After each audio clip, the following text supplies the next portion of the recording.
ఒక మహాశక్తి ఉద్భవించింది.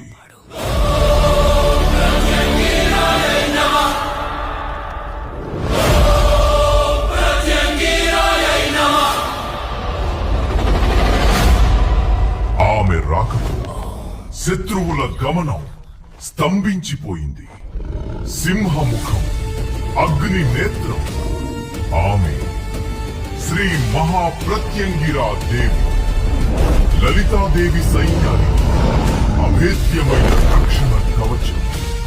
ఆమె దర్శనం మాత్రమే శత్రువులను భస్మం చేస్తుంది.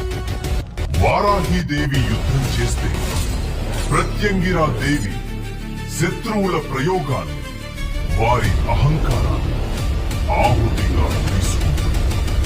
చేతబడి అయినా నరదిష్టి అయినా ఈ తల్లి చూపు పడితే భస్మం అవ్వాల్సిందే. ఆమె శ్వాస విడిచిన చోట శత్రువులు నశించారు.